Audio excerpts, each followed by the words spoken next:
দাঁড়িয়ে পেশাব করলে কি গুনাহ হবে? ওযু করার পর বাচ্চার পেশাব হাতে লাগলে কি পুনরায় ওযু করব নাকি শুধু হাত ধুলেই হবে? মোবাইল পকেটে নিয়ে নামাজ পড়া যাবে? বিদেশে যাওয়ার জন্য বয়স বাড়লে কি গুনাহ হবে? আমার একটা ডিপিএস আছে, তার সুদ দিয়ে কি আমি নিজের বাথরুম বানাতে পারবো? আজান চলাকালীন ওয়াশরুমে থাকলে মনে মনে আজানের জবাব দেওয়া যাবে কি? বাসায় মেয়েরা কি মাথায় কাপড় ছাড়া থাকতে পারবে যদি বাসায় কোনো পরপুরুষ না থাকে? প্রাপ্তবয়স্ক হওয়ার পর যদি জানতে পারে আকিকা হয়নি, সেক্ষেত্রে করণীয় কি? হাতে কলমের কালি থাকলে ওযু হবে কি? বিয়েতে শেরওয়ানি পরা কি ইসলাম সম্মত? ঘরে কবুতর বা পাখি পালন করা কি গুনাহ? পানির নিচে ছতর ঢাকা লাগবে কি? আজান চলাকালীন সময় নামাজ পড়া যাবে কি না? যদি কেউ 40 দাওয়াত দিয়ে থাকে তবে সেখানে যাওয়া কি জরুরি? না গেলে কোনো গুনাহ হবে? চলুন আমরা প্রবেশ করি প্রশ্ন উত্তরের আলোকিত ভুবনে। মারিয়াম মিজান এটি থেকে আপনি লিখেছেন ইউটিউব চ্যানেলে, ওযু করার পর বাচ্চার পেশাব হাতে লাগলে কি পুনরায় ওযু করব নাকি শুধু হাত ধুলেই হবে? না, পুনরায় ওযু করার দরকার নেই। বাচ্চা পেশাব যদি হাতে লেগেছে আপনার ওযু অবস্থায়, তাহলে যে অংশে হাতে লেগেছে ওই অংশটা পানি দিয়ে ধুয়ে ফেললে চলবে। তামিম খান আপনি লিখেছেন, মোবাইল পকেটে নিয়ে নামাজ পড়া যাবে? উত্তর হলো যাবে, কোনো অসুবিধা নেই, তবে নামাজ যাতে মনোযোগ নষ্ট না হয় সেজন্য সাইলেন্ট ইত্যাদি করে নেওয়া উচিত। জুমানা ইসলাম আপনি লিখেছেন, বিদেশে যাওয়ার জন্য বয়স বাড়লে কি গুনাহ হবে? বিদেশে যাওয়ার জন্য যদি বয়স বাড়িয়ে লিখতে হয় যে এত বছর না হলে সেটি করা যাবে না, তাহলে সেক্ষেত্রে আপনি ওই বয়স বাড়িয়ে লিখেছেন, অবশ্যই সেটি গুনাহের কারণ হবে, কারণ মিথ্যা বলা সর্বাবস্থায় ইসলাম হারাম করেছে। এমডি আবির আপনি লিখেছেন, আমার একটা ডিপিএস আছে, তার সুদ দিয়ে কি আমি নিজের বাথরুম বানাতে পারবো? ডিপিএস এর সুদ দিয়ে আপনি নিজের বাথরুম বানাতে পারবেন না। কোনো গরিব মানুষকে পাবলিক টয়লেট ইত্যাদি করে দিতে পারেন, নিজে করবেন না। ফারজানার সাথে আপনি লিখেছেন, আজান চলাকালীন ওয়াশরুমে থাকলে মনে মনে আজানের জবাব দেওয়া যাবে কি? মনে মনে আজানের জবাব নয়, আজানের জবাব দিতে হবে মুখে। আপনি বাথরুমে থাকলে সেখানে তো আল্লাহর নাম উচ্চারণ করবেন না, এই জন্য আজানের পরপর যদি বের হন তাহলে বাইরে এসে আপনি আজানের জবাব দিতে পারেন, অথবা আপনি দিবেন না।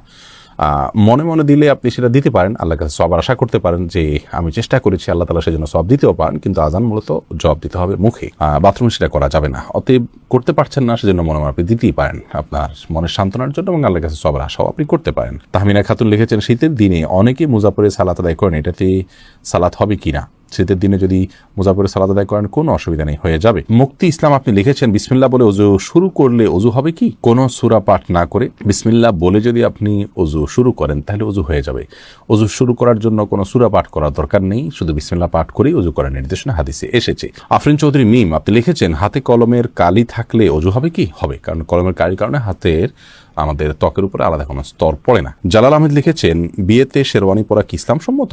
বিয়েতে শেরওয়ানি পরা এটি অবশ্যই ইসলাম অনুমোদিত এই অর্থে যে আমরা একটু আগে বলছিলাম যে পোশাক আশাকের ক্ষেত্রে পৃথিবীর যে অঞ্চলে মানুষ যেরকম পোশাক আশাক করে, বিশেষ করে বিয়ে শাদীতে যে কালচার মানুষের সমাজে প্রচলিত আছে সেই কালচার ধারণ করতে কোনো অসুবিধা নেই, যদি কোনো হাদিসের কোনো মৌলিক নির্দেশনার খেলাফ না হয়। অতএব পোশাক আশাকের ক্ষেত্রে আমরা এরকম পোশাক পরতে পারবো না এরকম কোনো নিষেধাজ্ঞা নেই, শেরওয়ানি পরা যাবে না এমন কোনো কথা নেই, বিধায় শেরওয়ানি পরাতে কোনো সমস্যা নেই, বরং বিয়ের দিন বিশেষ পোশাক পরাটাই হলো কাম্য। এফএন নীলা আপনি লিখেছেন, প্রাপ্তবয়স্ক হওয়ার পর যদি জানতে পারে আকিকা হয়নি, সেক্ষেত্রে করণীয় কি? বয়স্ক হওয়ার পরও আকিকা দেয়া যায়, এটি বেশিরভাগ ইমামদের মত। অতএব আকিকার যদিও সুন্নাহসম্মত সময় হলো 7ম, 14তম বা 21তম দিন, সেদিনগুলো পার হয়ে গেলেও আমরা আকিকা দিলে আকিকা হয়ে যাবে। এসকে এমডি ফরিদ আপনি লিখেছেন, পানির নিচে ছতর ঢাকা লাগবে কি? পানির নিচে ছতর ঢাকা আবশ্যক নয় যদি সেটা উপর থেকে কেউ না দেখে। এরপরে এমডি লোকমান হোসেন আপনি লিখেছেন, লাইগেশন করা জায়েজ আছে কি? লাইগেশন হলো স্থায়ী জন্ম নিয়ন্ত্রণ করার পদ্ধতি, যদি আমি ভুল না বলে থাকি, এটা জায়েজ নয়। স্থায়ীভাবে জন্ম নিয়ন্ত্রণ করা ইসলামের দৃষ্টিকোণ থেকে জায়েজ নয়। সাময়িক যে জন্ম নিয়ন্ত্রণ করার পদ্ধতি আছে সেটি বিভিন্ন উপায় হতে পারে, আপনার কপাটি পরে হতে পারে, বা আরও বিভিন্ন আপনার টেকনিক বা সিস্টেম আছে, সেগুলোর মাধ্যমে অস্থায়ীভাবে জন্ম নিয়ন্ত্রণ করা যেতে পারে। হাসনা রাতন আপনি লিখেছেন, যদি কেউ 40 দাওয়াত দিয়ে থাকে তবে সেখানে যাওয়া কি জরুরি? না গেলে কোনো গুনাহ হবে? যাওয়া তো জরুরি মোটেই না, কারণ 40 যে আনুষ্ঠানিকতা এটি ইসলাম সম্মত আনুষ্ঠানিকতা নয়, এটা হিন্দুদের বিভিন্ন কালচার থেকে আমাদের সমাজে এসেছে, বিধায় আমরা সেগুলোতে যাব না, সেগুলো অ্যাভয়েড করা উচিত, কারণ সুন্নাহ বিরোধী কোনো কাজে মুসলমান যথাসম্ভব যাওয়া উচিত নয়। বেদনা নীল আকাশ আপনি আইডি থেকে লিখেছেন, সাধারণ কিছু কারণে আমার স্বামী আমাকে বাবার বাড়ি যেতে দেয় না, এ ব্যাপারে ইসলাম কি বলে? আপনার স্বামী আপনার বাবার বাড়ি যেতে নিষেধ করলে সেটি তিনি অন্যায় করছেন, অবিচার করছেন, কারণ আত্মীয়তার সম্পর্ক ছিন্ন করা শরীয়তে অত্যন্ত জঘন্য অপরাধ। সে অপরাধ করতে আপনাকে বাধ্য করে তিনি অপরাধ কাজ করছেন, তিনি অন্যায় কাজ করছেন। আমরা আপনার স্বামীর প্রতি আকুল আবেদন রাখবো, তিনি যেন তার এই ভুল অবস্থান থেকে ফিরে আসেন, আল্লাহ তাআলা তাকে সেই তৌফিক দান করুন। আর আপনি যদি পারেন তার এই অবিচার থেকে নিজেকে দূরে সরিয়ে রাখতে এবং আপনি আপনার আত্মীয় স্বজনের সাথে গোপন যদি সম্পর্ক রাখেন সেটা আপনার জন্য গুনাহ হবে না, তবে আপনাদের মধ্যে যেন কোনো ভুল বোঝাবুঝি না হয় সেদিকটা আপনাকে খেয়াল রাখতে হবে। এমনি নাজমুল হক আপনি লিখেছেন, রুমে যদি বন্ধ অবস্থায় টিভি থাকে তাহলে কি নামাজ আদায় করা যাবে? রুমে বন্ধ অবস্থায় টিভি থাকলে সেই রুমে যদি আপনি নামাজ পড়েন তাহলে সালাত আপনার হয়ে যাবে। বিশেষ করে যদি টিভি বন্ধ থাকে তাহলে কোনো অসুবিধা নেই, নামাজ হয়ে যাবে। আর যদি টিভি চালু থাকে তাহলে সেক্ষেত্রে মনোযোগ নষ্ট হবে, এই জন্য অন্য কোথাও সালাত আদায় করা উচিত। আখিরি নবীর উম্মতে আইডি থেকে লিখেছেন, ঘরে কবুতর বা পাখি পালন করা কি গুনাহ? ঘরে কবুতর অথবা পাখি এগুলো পালন করাতে কোনো অসুবিধা নেই, কারণ পাখি এই পশু এভাবেই পালন করা হয়ে থাকে। বিশেষ করে পাখির ক্ষেত্রে যে পাখিগুলো খাঁচায় পালনযোগ্য এভাবেই সেগুলো বেড়ে উঠেছে, জন্ম হয়েছে, জাতটাই এরকম, তাহলে সেগুলো পালা দোষণীয় নয়।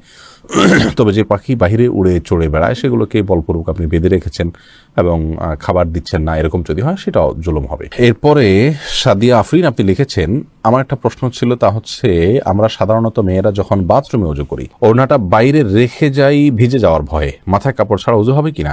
মাথায় কাপড় ছাড়া উজু হবে, কোনো অসুবিধা নেই। আপনি উজু করতে গেলে মাথায় কাপড় দিলে তো বরং কাপড় ভিজবে, এটাই তো স্বাভাবিক। আপনি মুখের চুলের গোড়া থেকে নিয়ে আপনার কানের লতি পর্যন্ত সব যখন ধুইতে যাবেন তখন তো আপনার ওড়না ভিজে যাবে, অতএব ওড়না খুলে উজু করতে কোনো অসুবিধা নেই। গোলাম আজম আপনি লিখেছেন, আমার অফিসে স্যারদের স্যালুট দিতে হয়, এখন স্যালুট দেওয়া কি জায়েজ হবে? স্যালুট দেওয়ার ক্ষেত্রে আপনি যেহেতু শরীরের কোনো বিধান লঙ্ঘন করতে হচ্ছে না, আপনি মাথাটা আপনার সোজা টান টান রেখে আপনি স্যালুট দিচ্ছেন বিধায় হারাম হবে না, চাকরির খাতির এটা আপনি করতে পারেন। পিআইডি থেকে আপনি লিখেছেন, নামাজের সময় আম্মু কোনো কাজের আদেশ দিলে কি করব? যদি নফল নামাজ হয় আর আম্মুর এই কাজটা খুব বেশি গুরুত্বপূর্ণ হয়, ডাক শুনে বুঝতেছেন যে খুব জরুরি, আম্মু খুব সিরিয়াসলি ডাকছে, তাহলে আপনি নফল নামাজ ভেঙে আম্মুর কথা শুনবেন, পরবর্তীতে সে নামাজ পড়ে দিবেন। আর যদি ফরজ নামাজ হয় তাহলে আপনি নামাজ শেষ করে যতটুকু তাড়াতাড়ি করা সম্ভব করে তারপর আপনি আম্মুটাকে সাড়া দিবেন। জায়নামাজের আপনি লিখেছেন, জায়নামাজের দোয়া কি পড়া লাগে আর মেয়েরা কিভাবে সেজদা দিবে? জায়নামাজের দোয়া বলতে শরীয়তে বিশেষ কোনো দোয়া নেই, আমরা জায়নামাজের উপরে দাঁড়িয়ে সরাসরি সালাত শুরু করব। আমরা যে ইন্নিওয়াজ যেহেতু এরকম একটা দোয়া শিখেছি জায়নামাজের নামে, এরকম কোনো বিশেষ আপনার দোয়ার কথা কোরআন হাদিসে কোথাও বলা হয়নি। সোহানা সুলতান আপনি লিখেছেন, অজুর সময় ঘাড় মাসে করার বিধান কি? অজুর সময় ঘাড় মাসে করাটা বিশুদ্ধ কোনো হাদিস দ্বারা প্রমাণিত নয়। এক্ষেত্রে অনেকগুলো বর্ণনা আছে, এই বর্ণনাগুলোর বেশিরভাগই আপনার অগ্রহণযোগ্য, অনেকগুলো জাল, অনেকগুলো জয়ীফ।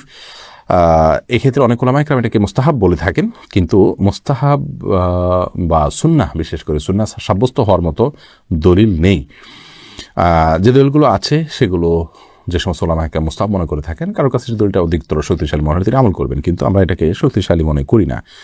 এই সম্পর্কে দলিলগুলোকে পর্যালোচনা করলে মনে হয় যে ঘাড় মাসের বিষয়টি মানে হাদিস দ্বারা সাব্যস্ত নয়। বাসায় মেয়েরা কি মাথায় কাপড় ছাড়া থাকতে পারবে? যদি বাসায় কোনো পরপুরুষ না থাকে কোনো অসুবিধা নেই, মেয়েদের সবসময় যে কাপড় দিয়ে থাকতে হবে একাকি থাকলেও এমন কথা কোরআনে বলা হয়নি। সাদিয়া মেহজাবিন তুরনা আপনি লিখেছেন, হাতে বড় নখ থাকলে কি ওযু হবে? হাতে যদি বড় নখ থাকে তাহলে সেক্ষেত্রে এটি অন্যায় কথা, এটা গুনাহের কথা, কারণ মুসলমান নবী করিম সাল্লাল্লাহু আলাইহি ওয়াসাল্লামের যে সুন্নাতে দায়েমা বা সুনানুল ফিতরা সেগুলোর উপরে আমল করার চেষ্টা করবে। হাতে বড় নখ রাখা উচিত নয়, কিন্তু যদি বড় নখ থাকে এবং তিনি অজু করেন, অজু হয়ে যাবে, সেটা সম্পূর্ণ ভিন্ন বিষয়। মোহাম্মদ নুরুন নবী লিখেছেন, ইদ্যত পালন কতদিন করতে হয়? ভাই নুরুন নবী, ইদ্যত পালনটা কে করবেন এটার উপর ভ্যারি করবে। যদি কারো স্বামী মারা যায় তাহলে সেক্ষেত্রে 4 মাস 10 দিন ইদ্যত পালন করবেন, আর যদি কেউ তালাকপ্রাপ্ত হন তাহলে সেক্ষেত্রে 3 মাস তিনি ইদ্যত পালন করবেন, 3 মাসে ইদ্যত পালন করবেন, এটা ভ্যারি করবে। এরপরে আজান চলাকালীন সময় নামাজ পড়া যাবে কি না, এমডি আলাউদ্দিন আপনি প্রশ্ন করেছেন। আজান চলাকালীন সময় সালাত পড়া যেতে পারে, আজান চলাকালীন সময় যে নামাজ পড়া যাবে না এমন কোনো কথা কোরআনে কোথাও বলা হয়নি। তবে হ্যাঁ, আপনি জানেন যে এখনই আজান শুরু হবে, তাহলে আজানের জবাব দেওয়া সুন্নাত, সেজন্য শেষ সুন্নাতটা পালন করে তারপর আপনি সালাত পড়বেন। এরপরের প্রশ্ন হলো, দাঁড়িয়ে পেশাব করলে কি গুনাহ হবে? দাঁড়িয়ে পেশাব করলে সেটা অনুচিত এবং অনুত্তম হবে, কারণ হলো দাঁড়িয়ে পেশাব করলে তার ছিটা আমাদের গায়ে এসে লাগে, অথচ পেশাবের ছিটা থেকে বাঁচার জন্য নবী করিম সাল্লাল্লাহু আলাইহি ওয়াসাল্লাম তাকিদ দিয়েছেন। কবর আযাবের অন্যতম একটা বড় কারণ হলো পেশাব থেকে ভালো করে পরিচ্ছন্ন না হওয়া। এই জায়গা থেকে দাঁড়িয়ে সচরাচর পেশাব করা উচিত নয়। রাসূল আকরাম সাল্লাল্লাহু আলাইহি সাল্লাম সম্পর্কে আমাদের আয়েশা রাদিয়াল্লাহু আনহা বলেছেন, এবং তিরমিজিতে হাদিসটি বর্ণিত হয়েছে, তার ভাষ্য হলো এরকম যে তিনি বলেছেন, নবী আলাইহিস সালাম দাঁড়িয়ে পেশাব করতেন, এই কথা কেউ বললে তোমরা বিশ্বাস করবে না। সেই জায়গা থেকে দাঁড়িয়ে পেশাব করাটাকে অ্যাভয়েড করা উচিত এবং উত্তম। তবে সৌদি আরবের উলামায়ে কেরাম বিন বাজ, ইবনে উসাইমিন রাহিমাহুল্লাহ সহ অনেক উলামায়ে কেরাম বলে থাকেন যে কেউ চাইলে দাঁড়িয়ে পেশাব করতে পারেন, বিশেষ করে পেশাবের ছিটা ইত্যাদি আসবে, নাপাক হয়ে যাবে, তার কাপড় শরীর লেগে যাবে, এরকম আশঙ্কা যদি না থাকে তাহলে সে অবস্থায় দাঁড়িয়ে পেশাব করাতে অসুবিধা নাই তারা মনে করেন। তার কারণ হলো বুখারীর একটা হাদিস রয়েছে, যে হাদিসে নবী করিম সাল্লাল্লাহু আলাইহি ওয়াসাল্লাম কোন একটা ময়লাযুক্ত এলাকাতে যেখানে বসার পরিবেশ ছিল না সেখানে দাঁড়িয়ে তিনি পেশাব করেছেন। এ হাদিসটাকে তারা ব্যাপক অর্থে নিয়ে থাকেন, কিন্তু প্রথম মতটি অধিকতর বিশুদ্ধ এবং দলিল থেকে আপনার দলিল সমৃদ্ধ বলে আমাদের কাছে মনে হয়। অতএব সচরাচর এবং সাধারণ অবস্থাতে দাঁড়িয়ে পেশাব না করে বসে পড়াই উচিত। রাসূল আকরাম সাল্লাল্লাহু আলাইহি ওয়াসাল্লাম স্বাভাবিক অবস্থায় সেটিই করতেন। হ্যাঁ, বিশেষ কোনো কারণে কোনো জায়গায় বসা পরিবেশ নাই এরকম হলে সেখানে দাঁড়িয়ে পেশাব করা যেতে পারে।